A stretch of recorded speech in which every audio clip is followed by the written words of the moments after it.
Okay, it's 9:30. This is the V6 Ops Working Group.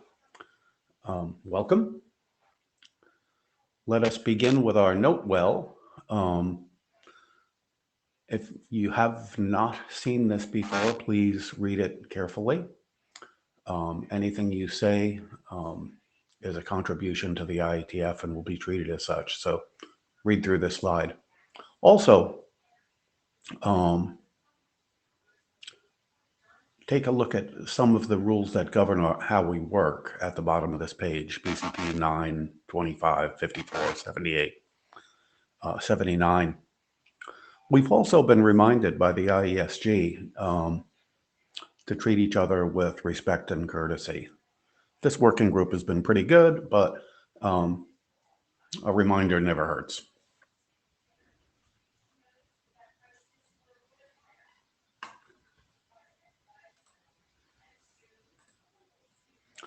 This is our agenda for the day. We have 3 drafts.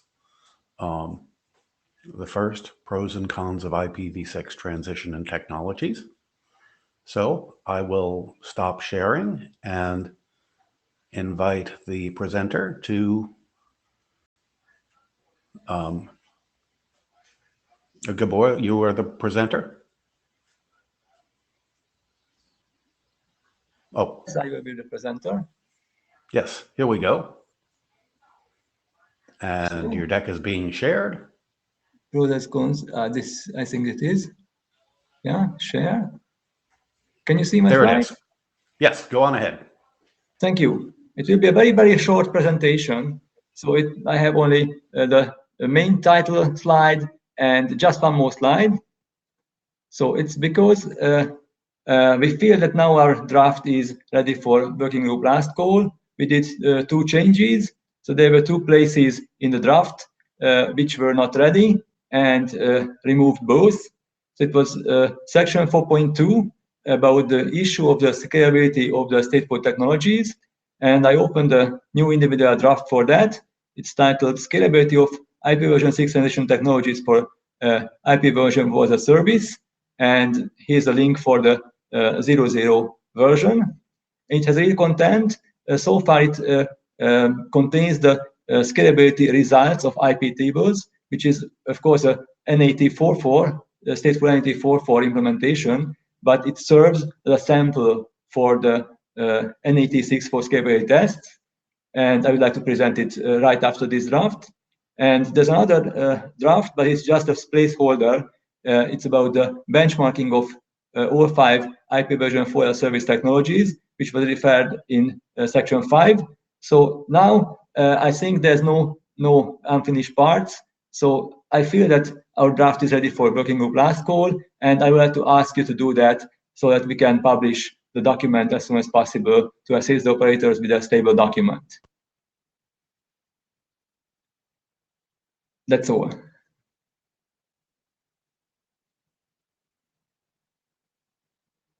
See anyone on the queue, so I'm assuming there are no objections to a working group last call. Okay, I will start the working group last call next week. And I believe you are the next presenter too, no? Yes. So I try to close the deck and try to open. How can I open the slides? Maybe I will ask your permission and then you give me the permission to. Yes, here it is. I see the green check. Yes, and scalability. Yes, that's it. And share. Good. Can you see the slides? Yes. Thank you. So it's a new draft. And as I said, it contains only minimum results. So in fact, this draft is about the scalability of IPv6 transition technologies, but so far it contains only the results for stateful NAT44 IP tables, and its main goal now is to serve as a sample for the measurements and for what kind of results can be presented. And I would like to ask the opinion of the working group if these kind of results are useful or not, and if not, then what other kind of measurements are necessary. And of course, we had a secondary goal because at the last IETF meeting, someone, I'm sorry, I don't remember who, asked if we could measure some results about IP tables. So I did so, but the main goal is to serve samples. And let me say some words about what I have measured. So the measurements are of two kinds. Scalability agents the number of CPU cores, how the performance of IP tables scales up with the number of CPU cores. And the other measurement is scalability agents, the number of concurrent sessions. Of course, number of concurrent sessions, when they increased, we expect that somewhat the performance will be decreased. And the entire description of the methodology is in this draft below. I have presented it on Monday in the BMWG working group, and the draft is there. So I don't want to use your time for that. Just some parameters and then the results. So I used 1, 2, 4, 8, and 16 CPU cores and measured two quantities.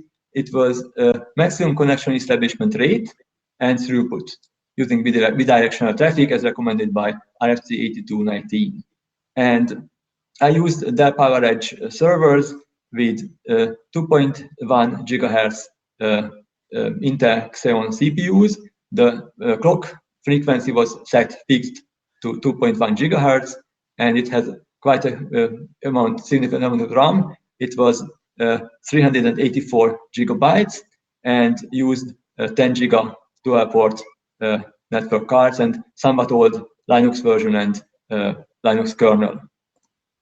So here are the results.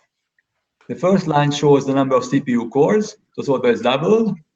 So set using a Linux kernel parameter. So only this number of CPUs were on and others were off. And the first three lines shows the connection per second, median, minimum, maximum values. All the units are thousands. So it means that with a single CPU core, 223.5 thousand connections were established per second. And as you see, when we double the number of CPU cores, the performance doesn't really double, but scales up, I feel, quite well. So if you see at the end, with 16 cores, it's about 10 times as much as with one core. So I think it's not a bad scale up. And row number 5 shows the relative scale up. Of course, it is one with one CPU, and with 2 it's 0.83. But of course, it should be 1 if the number of connections would have been doubled, but it's less than that. And at the end, of course, it's about 0.666. So it means that with 16 cores, we can provide the performance 10 times as high as with one core. And below that, you can see the throughput. Of course, here is also median, minimum, maximum, and it also scales up very similarly. A very bit better, maybe the performance of 11 cores, but it's very similar. So it was the scalability agents, the number of CPU cores, and the other one is the scalability agents, the number of concurrent sessions. And the number of concurrent sessions was set by using different number of source port, destination port number combinations. And I usually increased the number 4-fold, except the last case, you will see why. And also I increased the hash table size proportionally with the number of concurrent sessions, except the last two cases. And some non-uniform memory access issues also influenced the last case, you will see why. And I measured the same two quantities, maximum connection establishment rate and throughput using bidirectional traffic as recommended by RFC 8219. And here are the results. In the first row, you can see the number of concurrent sessions, the number of source port number, destination port number combinations. And as you see, they were nearly always doubled, except in the last case. It was not doubled in the last case because it didn't fit in the memory. So when we used 400 million connections, then the memory consumption was below 150 gigabytes, and it was able to fit into the NUMA local memory. But when it was doubled, then it didn't fit into the NUMA local memory, but still fit in the entire memory. And as you see, the hash table size, we usually always increased it 4 times, except the last one case. So you see at 100 million, the hash table size 2 to the power of 27, and it's 400 million, it's just 2 to the power of 28, because the system didn't allow me to set to a higher value, and of course it was not increased at the last column neither. So you can see both the connection per second median and the throughput median values. Of course, compared to the first column, in the second column, there's some decrease can be observed. As Rohan suggested, it's very likely due to the effect of the cache, because at the first column, the level 3 cache helped somewhat, but no more after. But from the second column, in the consecutive columns, the value is very, very stable. Of course, there are very little decrease in the last but one column, and there's some decrease at the last column, of course, because I couldn't increase anymore the hash table size, and of course, there were NUMA issues. So for this reason, there was some degradation. But in general, we can say that using hashing, we can make good scalability. Of course, it's also true that a stateful operation has its price. We have seen it in the CPU core scalability, and also we can see it here because it requires a lot of memory. So with other solutions, we don't need such amount of memory. And we can also see that when we are approaching the limits of the system, for example, when we use non-numerical memory, then it's a problem, and it becomes a bit lower performance. So this is the price of stateful operation. So I have prepared another slide with my questions, and my question is, what's your opinion? Are these results useful and sufficient for network operators? So using these results, you could make a good decision. And even it's more important that will the same method be appropriate for the stateful NAT64 scalability measurements? Because if you say it's okay that I start with measurements with that, and the first implementation is Joule. What do you think of Joule? Is it a right idea to test Joule? So that's it, and I'd like to ask for your feedback. Okay, thank you very much. And I'll be looking for hands raised.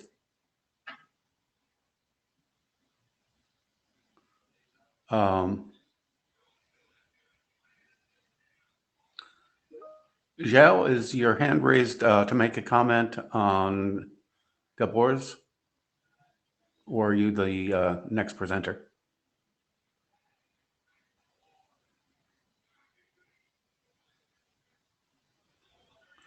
Are there any comments on Gabor's presentation?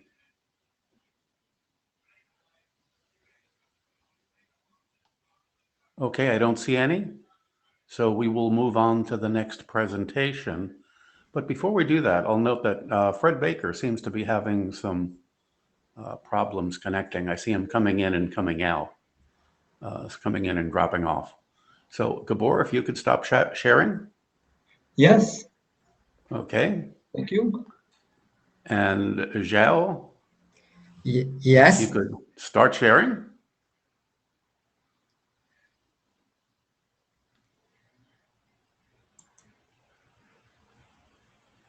There we go.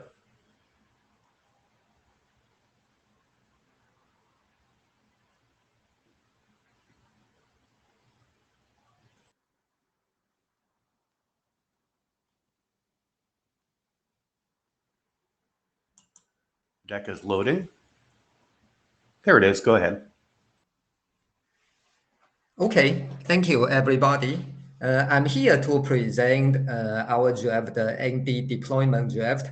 And the title of the draft is Isolating Hosts in Layer 2 and Layer 3 to Simplify ND and First Hop Deployment. From the comments of Ted Lemon, we realized that this title may lead people to believe that we present a new solution in this draft. Which is not the case. This is a deployment guideline draft. So all the solutions that the draft discussed, are existing, RFCs. So this is the first clarification I would like to make. Also, the title may lead people to believe that we favor layer 2 and layer 3 host isolation all the time. This also not the case. We advocate layer 2 and layer 3 isolation only in the suitable cases. And the draft clearly say that, in what cases isolation is suitable and in what cases isolation are not suitable. So this is the first two clarification that I would like to make about the draft.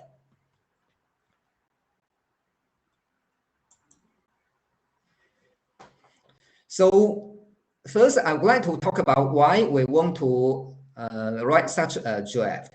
It's because we realize that many operators are finally starting to deploy IPv6. So in this process, they started to care a lot more about neighbor discovery, and they find that there are the issues and solutions are distributed in many RFC, and they will have to read many RFCs in order to understand all the issues and get comfortable with ND. So from talking with them, we decided that it can be useful to collect all the issues and solutions into a single place for easy reference. We acknowledge that RFC 6583 and recently 1999 helps because these two RFCs did talk about ND issues. The second RFC actually talk about IPv6 security issues, but it covers some ND issues. But nevertheless, they are either a little bit old or not complete on ND. For example, RFC 1999 actually didn't cover WING, the wireless ND. So I think that this is one hole that we are trying to fill. Second one is that currently there are these RFCs talking about ND issues, solutions. However, there is no draft saying how to avoid the issues, because if you can avoid the issues, then it will be simpler than living with the issues and then deploy a solution to deal with it. It's for this reason that we wrote this draft. And then the work part is kind of like a simplified table of content, what we did in the draft. So in the draft, first we summarize the existing issues, and then we also analyze the existing solutions. So I think that this will make it easier for people who want to, kind of like get an overview of all the ND issues solutions to have, basically a single place to go to. And also from analyzing the existing solutions, we distilled the wisdom from these RFCs, and we summarize it to a simple sentence that in many cases, if you isolate the host, then it can be quite effective in preventing the ND issues. But also, as I said at the beginning, we recognize that isolating hosts has its benefit, but also has its it can also cause issues. For example, if you isolating hosts, then if your service rely on, for example, NDNS, then NDNS is not going to work. So we do recognize that, isolating host has its, applicability. Some places it's good, some places it's not good. So we do discuss, where you should be isolating and where you should not be. This is the second part. And then we realize that, when you do this kind of isolation, it may have an impact on other component of IPv6 first hop.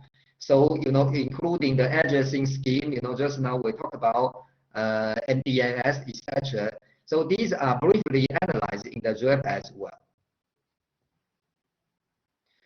So what's unique in this draft is that we are the first one to clearly distinguish L2 isolation and the unique prefix per host. With the unique prefix per host, some people actually in our draft we call it L3 isolation, because from our discussion, even among the co-authors themselves, and also we are seeking private comments from some experts in the working group. We find that many people mix these two things together. So L2 isolation is I think that is simple, right? It's like putting a host, for example, in a P2P link, or by itself, isolating from other hosts. Unique prefix per host is also simple. Is that each host get its own subnet or prefix. Some people kind of feel that, if the host is on its own link, then it will also get its own subnet. But this is not the case. So here we put on a picture that we take from RFC 7668. And this picture clearly tells you that, in this picture, the 6LN is the 6 low power node, and the 6LBR is the router.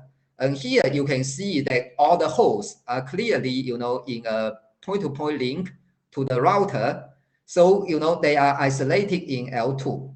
But actually, RFC 7668, the author of that RFC, they decided that, for whatever reasons, it's better to put all of these in a same subnet. So again, this is a clear example that, just because a node is in its own P2P, for example, a P2P link, doesn't mean that, they will necessarily, be, has its own subnet. And we believe that, in this notion, if we clearly distinguish this, it will help in many discussions, because we actually discover that, even in RFC 8273, which is the unique prefix per host RFC, it's kind of like, implicitly assuming that, okay, the hosts are isolated in L2. Strictly speaking, there's corner cases where, the host may not be isolated, or vice versa. We also find that, there are some other drafts which, is advocating layer 2 isolation.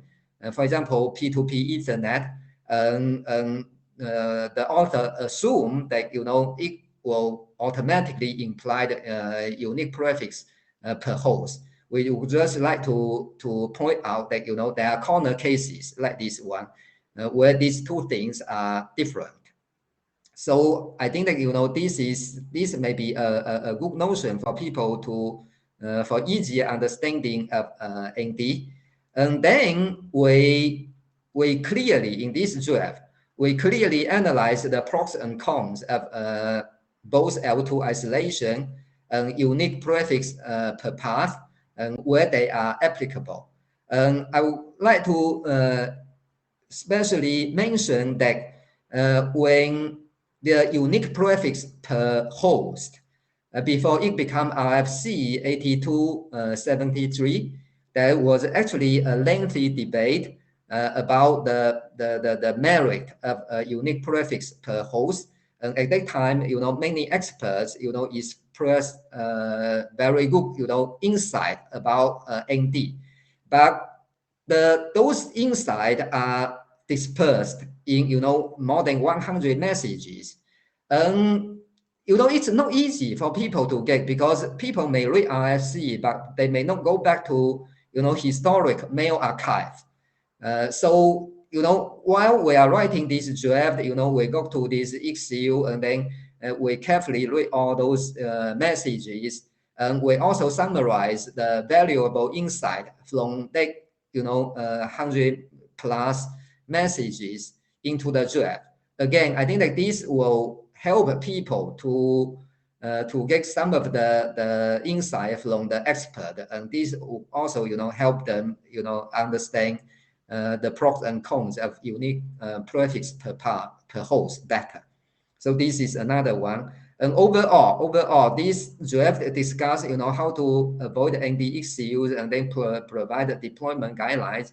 We believe that this is a useful service to the community.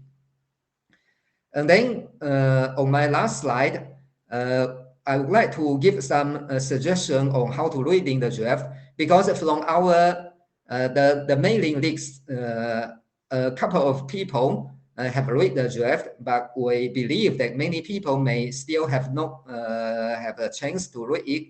So based on discussion with other commenters, we realize that again, some people think because of the title that we are advocating host isolation everywhere. Then I think that people may get alienated, about the draft immediately. But here I would like to clearly clarify that this is not the case. We realize that, again, host isolation has its merit somewhere, but, may have disadvantage otherwhere. So, it's only, we do have some guidelines on where to apply this host isolation. And then, it's important not to assume that L2 isolation automatically imply a unique prefix per path. These are two different things. Because if you feel that these are the same thing, then our draft may appear a little confusing. That okay, why you are kind of like treating them differently. And also, we recognize that ND is a very complex protocol. When we talk about ND, it's very easy to make mistakes. We also acknowledge, or at least, I don't want to speak for my co-authors, but, at least for myself, I'm not a well-known ND expert, like some of the people in this working group. So sometimes, people may think that, when they have a disagreement, they say that, these guys are, newbies and they know what they are talking about. Now here, I would just like to highlight that we did many months of fact-checking. At the end of the day, we may still make some mistakes, but we shouldn't be making too obvious mistakes. So, please give us some benefit of doubt. Bear with us a little bit. With that, I would like to say to the community that please review and comment. We would really appreciate that, because we put a lot of effort, and we believe that this draft is a good service to the community. We didn't advocate any solution, so we don't have our own agenda. We just want to help people understand ND easier. And we'd like to thank Ted Lemon and Brian and Michael for their comment on the mailing list, and also there are the private commenters, which we appreciate. And also, if you read and if you feel that this draft, you can also contribute to the draft, we welcome your contribution. And if you want to be a co-author, we are also open to that. And that's it. Thank you. Well, thank you very much. And I see a few people in the queue. Dave? All right. Yeah. So good presentation. So thanks for putting your efforts into this. I think my comment is related to your original point about it's really hard to find all the information because it's scattered around a bunch of drafts and you don't know where to look. My comment is that there's an IEB RFC that I think would be good to reference, and that's RFC 4903, which is called Multi-Link Subnet Issues, right? That's what the IEB did an evaluation of the issues around multi-link subnets and at least wrote those up, right? It again did not, I guess you can read it and decide whether you think it actually makes any recommendations or if it just highlights issues, right? And so I think it's another good reference to add to your list because it will point out some of the things that you're pointing out and maybe some other ones that you don't have in your draft. Since I scanned through your draft, but I didn't read all of it. But I did look at your list of references and noticed it wasn't in there. So I just wanted to highlight that draft and suggest that you add that one as another one of your references. Just to your point that it's really hard to find all the right places to look. So. Okay, thank you, Dave. 4903. Actually, you know, in our writing, we actually did come across that one. So we'll think about it and then add it to the reference. Thank you, Dave. Okay, Nalini.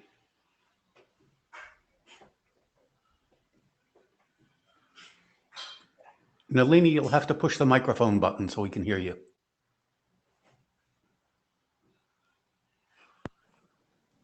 Hello? Now we can hear you. Okay, great. Yes, thank you so much for doing this work. I'm working with lots of enterprises. We've been trying to get them to implement. This is big area of confusion and problems. And so I will have people that I know, very large implementations, also take a look at this and see from private managed networks, see where this makes sense, and we will give you feedback. But thank you for doing this. Thank you very much, Nalini. Jen? Hey, hello. Yeah, thanks a lot for doing this. Very interesting. And I'm particularly interested in think about what you call layer 2 isolation. I'm just curious if you talk about something like private VLANs, when from router perspective, it's still a single interface, right? And it's just your switching infrastructure preventing peer-to-peer communication. I assume this still does not prevent an attacker from doing from poisoning neighbor discovery cache on a router, right? Because nothing prevents host A start sending NAs with host B addresses, right? Even if they cannot talk to each other, they both can send traffic to the router. So I'm just curious how layer 2 isolation in this case helps with ND-related issues. But if it's different interfaces from router perspective, right? I'm curious how well it would scale, because you might have like thousands of hosts in VLAN currently. And if you start creating interfaces on a router for each host, I don't know if it exists, because if I look at this from enterprise perspective, I have a VLAN currently, and I would like to see something like prefix per host and so on, but I'm not sure that technology actually exists. I'm just curious if you know about implementation of those things in like normal routing switching environment, and if yes, it would be very interesting to see like deployment recommendations, because I've never like come across anything like that. Yes, Jane, thank you very much for your comments. I think that you are right. I have two feedback. The first feedback is regarding okay, so if you do the L2 isolation, first you may require many interfaces. Second, even if you do the L2 isolation, you know, other hosts in another P2P link may still poison the router. I completely agree with you. So my first feedback would be, just because you do L2 isolation doesn't mean that you automatically solve many ND problem. When you do, for example, no matter L2 isolation or unique prefix per host, actually you also need to enhance the router. Otherwise, just isolation themselves, may solve some problem, but does not solve all the problem, like what you just mentioned. So I think that what I'm trying to say is that if we look at the L2 isolation and also unique prefix per host, all of these also require that the router have additional functionality for the final solution to be clean. If you just do the L2 isolation, or you do unique prefix per host, but if you don't enhance the router, then there is still many problems will remain. For example, if we look at the L2 isolation case, which I think that if we look at which solution make use of this one, I would say that a case in point would be the wind, the wireless ND. And the wireless ND actually introduced quite some new functionality into it in order to avoid some of the problem that you just mentioned. I think that this is my first response. And the second response regarding the introducing of, for example, many interfaces, this may be the case. And this may be something, undesirable. But, in our draft, it's largely, we talk about the, where it's appropriate, where it's not appropriate. And if, introducing too many interfaces become a problem, then I think that, in our draft, we will recommend that you don't do it. I hope I respond to your points.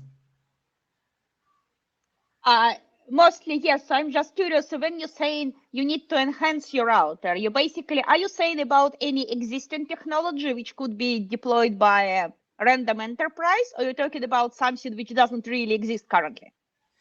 Well, if we go back to the debate before UPPH become RFC, I think that the people, for example, I think that the author of RFC 8273, they say that the implementation exists. However, how exactly should the implementation be was actually not clearly specified in any RFC. So personally, I believe that this implementation, for example, I think that for L2 isolation, Wind clearly specify what additional functionality the router or the host needed to do. For example, in Wind, they specify this address registration. But I think that in the case of UPPH, what exactly should the router do is actually not specified. And I actually feel that maybe we need a draft, and actually OLA's P2P Ethernet draft. Personally, I think that can actually be the mixing specification of RFC 8273. I don't know whether OLA agree to this or not, but personally, I believe that the implementation of unique prefix per host is actually mixing, is not specified in any RFC, even though the vendor may have it. Okay, thank you. Okay, Eric? I'm slightly concerned by how much wind has been thrown around in the last few minutes. I also think more generally, it's probably going to be more confusing for operators to have all the 6LoW stuff mentioned in here, right? Wind is, I know Pascal's on the call, but like the stateful 6LoW stuff, the stateful registration stuff that 6LoW does was discussed in 6man in the past. You might want to go review some of those discussions. it was not adopted as a host requirements implementation for general purpose wireless, right? So I would maybe see if there's maybe reconsider how and when to clarify that, you know, wireless ND here is like the stuff that you're calling wireless ND is 6LoW specific at the moment.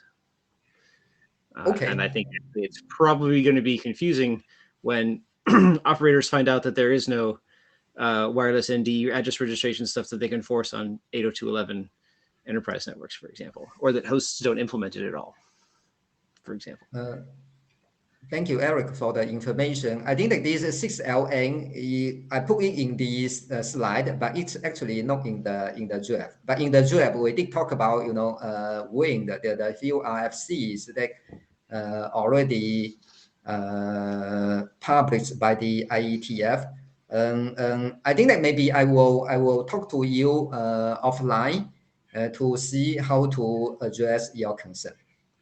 Well, so yeah, this 6LoW diagram doesn't appear in the draft, but like there's lots and lots of wind recommendations. It looks like to me it looks like the draft sort of yeah, I mean you do mention that it's appropriate for 6LoW cases, for LLN cases, but I'm not entirely sure it's going to be clear to an operator that this stuff is not available for like laptops and whatever, generally speaking. Yes, but I'm just thinking that some operators are starting to do this IoT. I must admit that, you know, I am not an expert here, so maybe I do some, you know, offline discussion with you to see how to address your concern. Fair enough. And here's Pascal.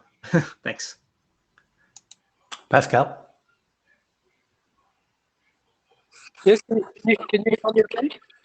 Oh, I'm getting... Yes, but you are breaking up. Yes, it's because of my source. I'm sorry. Yeah, I think we'd never really resolved whether wireless ND is applicable to general purpose. I mean, there were very few discussions. There was never a call for adoption. Really, there was not enough discussion to justify that any decision was actually taken. And really, we would need to study the prime at 6-man, which was never done. Okay, why don't I propose that the three of you, Eric, Pascal, all get together and discuss whether WIN should be, and Zhao, all discuss whether WIN should be included or not, or, you know, how it should be. Pascal? Yeah, I would say that also there are a number of new documents which extend the same registration mechanism of our different technologies. The most recent is EVPN. So yes, it could really be something very useful to IPv6. Okay, Eric?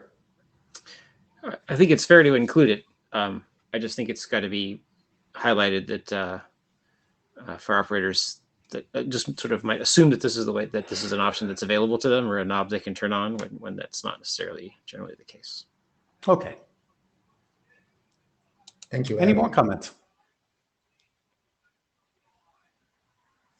Okay, thank you, Zhao. And that is the end of our presentations for the day. I have one, well, first, do we have any more general comments about anything for the working group? Okay, looks like we're all happy campers. I have one announcement before I close down the meeting, and that's that we will have a second session tomorrow about the future of the IPv6 hop-by-hop extension header. That will be a joint session with 6-man. I think we're all aware of the current condition of the hop-by-hop extension header. Many providers drop packets that contain hop-by-hop because it can be used as a DOS attack.